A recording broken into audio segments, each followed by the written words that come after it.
Hello everyone, welcome to this week's Astrology News Report, an alternate view of world events as seen through the lens of Vedic astrology. Presented by yours truly, Ron Berger. Today is October 26, 2014. So let's take a look at how planets' positions in the zodiac matched up with the past week's events.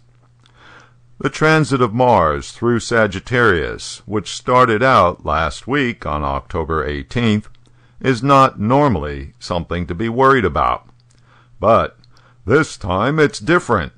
The planet of aggression and violence is sending a square aspect onto the already volatile combination of Uranus and Ketu. This produces an energy pattern indicating a high likelihood of sudden, unexpected violence. Already last week there were clear examples of what we are in store for. A gunman opened fire last Wednesday morning in the Canadian capital, Ottawa. At the very hour of the event, the moon was exactly opposite Uranus. We know that the moon often plays the role of the seconds hand of the cosmic clock. Then, a few days later, there was an attack on policemen in New York City by a hatchet-wielding Islamic extremist. And then another shooting at a school, this one in Washington State, surprising because it was by a student who was, by all accounts, popular and well-adjusted. The planetary pattern to which these sorts of events can be attributed will continue through the rest of October and most of November. The exact square of Mars to Uranus will be on November 12th. Mars will leave Sagittarius, ending the square aspect to Uranus-Ketu on November 27th. Between now and the end of November, we can expect more events and actions of sudden violence caused by humans or from Mother Nature. Mars, transiting in Sagittarius, puts it in the first house of the USA chart. The USA chart is interesting because it has so many planets in the seventh house, the house of partner countries. Mars, by its direct aspect, is putting pressure on the allies of the USA. This was really obvious last week. Turkey, which had previously refused to allow Kurds to cross over their border with Syria to help their brethren in Kobani fend off the ISIS attack, did an about-face last week, announcing that now they would open the border and allow the Kurds to cross into Kobani. So what happened to cause a change of heart? More pressure from the USA, perhaps? One note here, though. The Kurd fighters who can go from Turkey to Syria are not the Turkish Kurds, but rather Iraqi Kurds from Iraq. Jupiter is the planet of beliefs, morals, and ethics. Jupiter is behaving badly now that there are 3 malefic planets in Jupiter's signs: Uranus and Ketu in Pisces, and Mars in Sagittarius. This energy pattern can also make people behave more violently in the expression of their beliefs. Of course, one person's beliefs can be another person's anathema. Some of this was made obvious by recent events.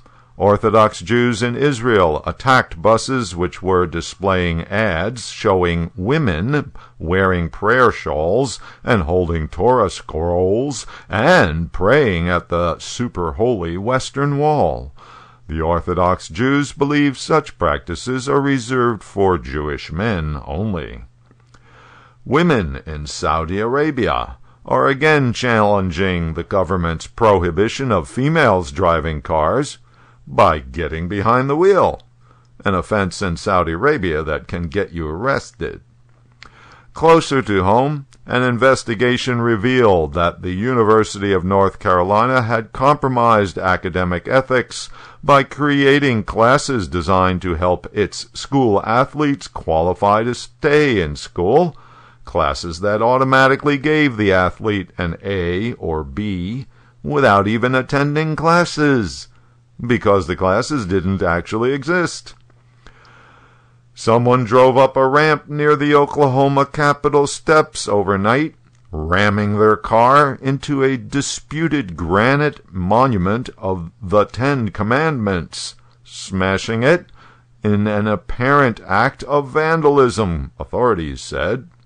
But the astrologer sees it as Jupiter misbehaving, a violent expression of someone's beliefs. And in a different area entirely, Jupiter is the significator of banks and bonds. Jupiter, under malefic influence, is bad for the banking sector.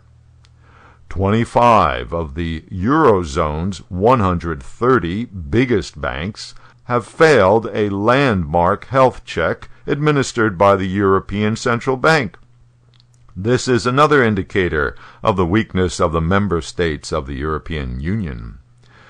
And a final salvo from retrograde Mercury, which has now ended its retrograde phase. It was reported that reality star Honey Boo Boo's mother, Mama June Shannon, was dating her old boyfriend / child molester Mark McDaniel again. But wait, it was all a mistake. All participants declared the report is false information. Or was it? Mercury retrograde strikes again. Alas, the cable network canceled the Here Comes Honey Boo Boo show anyway. Okay, that'll do it for this week's Review of the Week. You can keep up with daily astrological developments and contribute your own thoughts by following me on Twitter @AstroNewsReport.